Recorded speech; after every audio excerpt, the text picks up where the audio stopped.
All right, how's it going? We have 2 weeks to go until the 24 hours of Appalachia, and I got a lot of projects going. Finished the wiring to the fog lights. I got gear tie downs. I'll show you those here.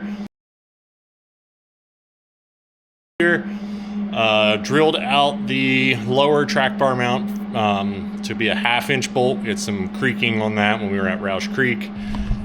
Working on blanking out the gas tank skid plate, and I am welding up a set of differential covers. That one's for the Dana 30, this is for the Chrysler 8.25. So we'll get these all welded up, and then I'm going to machine these faces flat, because you can see they're never flat after you weld them.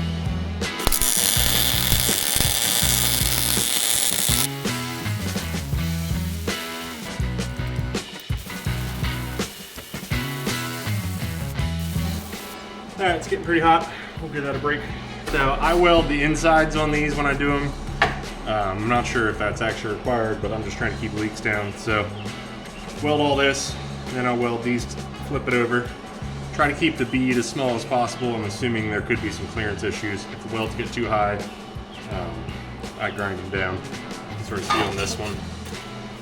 Did a little bit of grinding. Ring gear is going to be in this section, so get them cleaned up.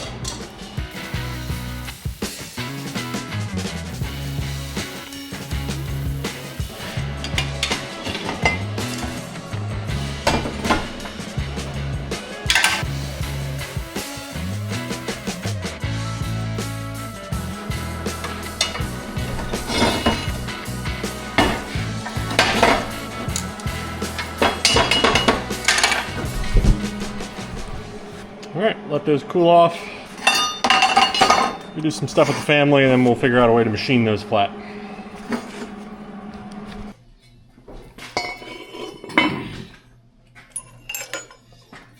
All right, so the goal here is to make this flat. We'll drill a hole, flip it over, mount it down to that surface, and that will give us a good way to hold it and have a reference plane to flatten out the top.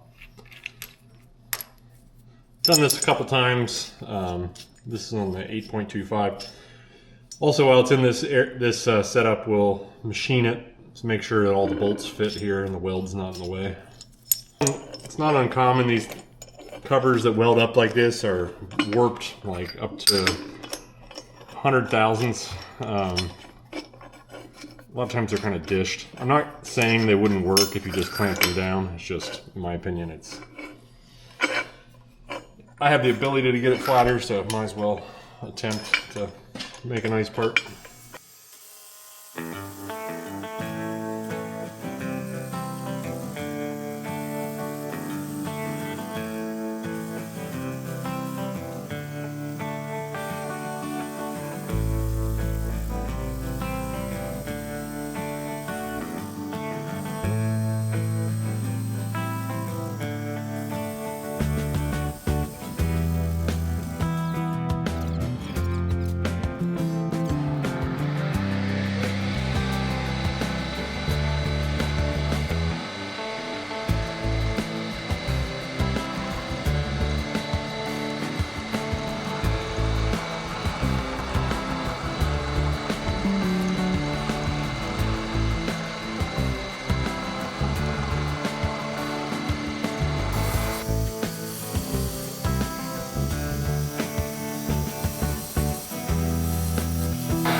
So this hole gets welded up later. I always try to drill it in line with the fill hole, but you're welding everything anyway, so it's a little bit more welding. But the difference is you're welding in a very small area, so it shouldn't warp the whole structure again, like it does when you weld the whole perimeter.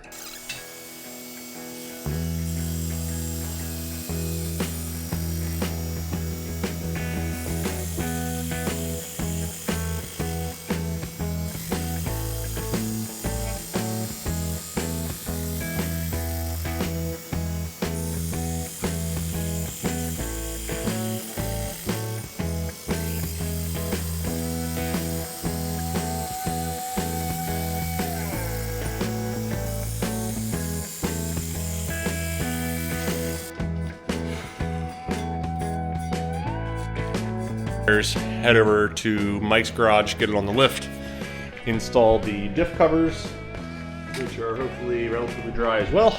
We're gonna be trying out lube lockers for the first time, hopefully slightly more reusable. And yeah, we are coming up on the end of this project. So